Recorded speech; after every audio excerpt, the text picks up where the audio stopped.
6 days before the Passover, Jesus came to Bethany, the home of Lazarus, whom he had raised from the dead. There they gave a dinner for Jesus. Martha served, and Lazarus was one of those at the table with him. Mary took a pound of costly perfume made of pure nard, anointed Jesus' feet, and wiped them with her hair. The house was filled with the fragrance of the perfume. But Judas Iscariot, one of his disciples, the one who was about to betray him, said, "Why was this perfume not sold for 300 denarii and the money given to the poor?" Judas said this not because he cared about the poor, but because he was a thief. He kept the common purse and used to steal what was put in it. Jesus said, "Leave her alone. She bought it so that she might keep it for the day of my burial. You always have the poor with you, but you do not always have me." This is the word of the Lord.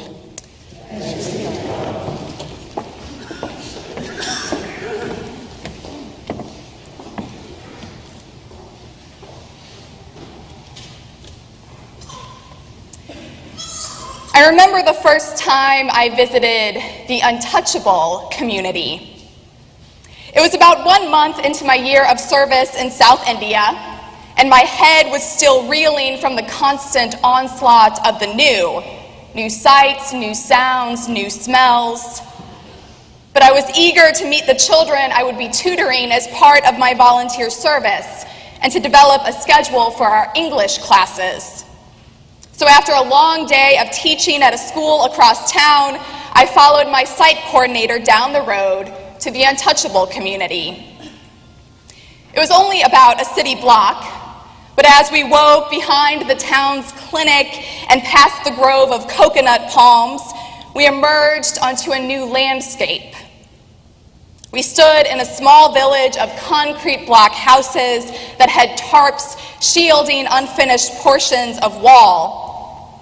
These homes held minimal furniture and had no running water, and the children who filled them went shoeless as they ran up and down the street kicking a deflated ball. This was the image of material poverty that many of us associate with the developing world, but I had yet to see it in India.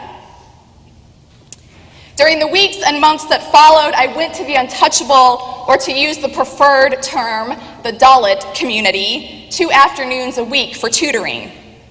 The children and I would gather on the steps of one of those concrete block houses and work through their English homework. And as I sat there, the mother of 2 of the students I tutored would bring me tea and sweets from a bakery down the road. This was common practice in South Indian homes to greet guests with the best tea you'll ever taste and hospitality that embraces even the most foreign stranger. But in this home, in this community where resources were scarce, such hospitality seemed extravagant. To my Western eyes, this woman's gift of tea and sweets was too much, and receiving it made me feel a little uncomfortable. Today's story from the Gospel of John is about this kind of hospitality, the kind that makes us a little uncomfortable. Mary's gift is so extravagant, so lavish, that it offends our sensibilities. I don't know who else was at that dinner party in Bethany. I bet Judas was not the only disciple invited, but I imagine most of the people there stared on in shock as Mary poured out a year's wages worth of perfume. And she doesn't stop there. She goes on to wipe Jesus' feet with her hair. It is an uninhibited act of devotion, a gift of her very self. It is intimate. It is sensual. It is extravagant. And it makes us uncomfortable. Judas is the one who names this, not in so many words. He hides his disgust behind false concern for the least of these. Why was this perfume not sold for 300 denarii and the money given to the poor, he says. It's a question many of us have wrestled with ourselves, particularly when budget conversations require us to make hard choices about how we allocate resources for ministry. But that is not really what Judas is getting at here. He is trying to discredit Mary's lavish gift, her effusive devotion, because it offends his sensibilities. It challenges his understanding of discipleship. One scholar puts it well: Judas's criticism resembles a rigorous, unyielding piety that cannot stomach a wild love like Mary's. But Jesus silences this criticism and praises Mary's wild love. In fact, he lifts her up as a model disciple, one who responds to Christ's extravagant gift of grace by giving extravagantly. You see, Mary cannot respond with anything less than wild love. Anything less would have been inauthentic given everything she has experienced. Not long ago, Mary was kneeling at Jesus' feet crying, "Lord, if you had been here, my brother would not have died." And Jesus, so moved by her grief, went to Lazarus' tomb and called Mary's brother back to life. It was an extravagant gift, an act of wild love that would end up offending religious authorities and threatening the status quo. This gift of life, it turns out, would make onlookers so uncomfortable that they would begin plotting Jesus' death. But for Mary, it was an extravagant gift of grace that would inspire her own extravagance.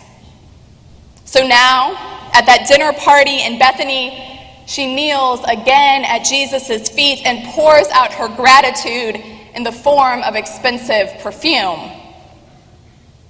It's the kind of response Jesus desires from his disciples. In fact, it's the response that he commands. A few days after that dinner party in Bethany, Jesus does for his disciples what Mary did for him. He kneels before Andrew and Thomas and Philip and Judas and lovingly washes their feet. It is an act of wild love and extravagant grace, one that offends their sensibilities and challenges their understanding of discipleship. Peter is so uncomfortable that he raises his voice in protest. "Lord, you will never wash my feet." But Jesus insists. He pours out grace upon Peter and Matthew and James and John and commands them all to do the same. "If I have washed your feet," he says, "you also ought to wash one another's feet." Jesus commands his followers to kneel before others in service and to pour out the grace they have received. This is what it means to be a disciple. We who follow Christ are to respond as Mary did, by giving extravagantly.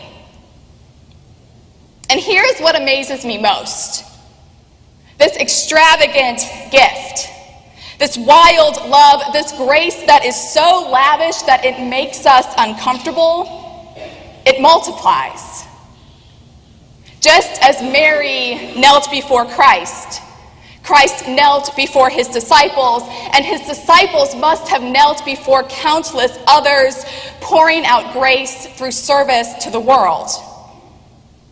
Giving extravagantly is the only response to Christ's extravagant gift. Anything less would be inauthentic. You see, this is the nature of offensive grace. It propels us toward service, toward our own expressions of generosity. That's been my experience, at least. The afternoons I spent in the Dalit community are some of my fondest memories from my time in India. Even after weeks of tutoring, the woman I mentioned earlier would greet me after school with a snack as we gathered on the steps of her home. By then, such hospitality no longer made me uncomfortable. I came to cherish this offering of tea and sweets for what it was, a gift of grace generously poured out at the feet of a friend. But this gift, so extravagant in its simplicity, did transform me. One day I was talking with my site coordinator about my experiences in the Dalit community. I spoke of the ways this community had embraced me, how I'd been overwhelmed by their hospitality and their friendship. I expressed a desire to do more, not because I wanted to return the favor, but because I felt so compelled to respond to this gift of grace. Anything less would have been inauthentic, given all I had experienced. "Why don't you start a library?" my site coordinator said.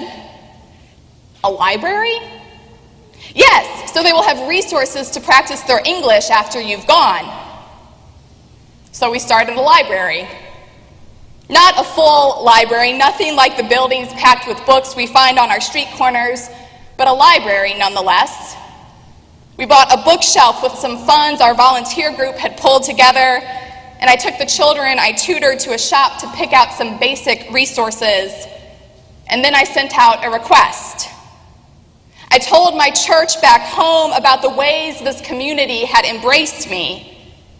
They too were inspired by the extravagant grace I had received through relationship with these children and their families. So before long, donations started pouring in, children's books and dictionaries and money to pay for shipping. My home church responded to the story of extravagant grace by giving extravagantly, and the library we had envisioned became a reality. When I went back to India 4 years later, I visited my friends in the Dalit community. I gathered with some of the students I had tutored on the steps of that concrete block house, and I heard what they'd been up to for the past 4 years. One of these young women, the daughter of the woman who would bring me tea and sweets, was now a student at a college down the road. She had learned enough English, the language of higher education in South India, to take her seat there. And she was studying to be a teacher so she could go back to her community and teach more children. You see, that's the thing about grace. It is extravagant. It is lavish. Sometimes it makes us uncomfortable, but it multiplies.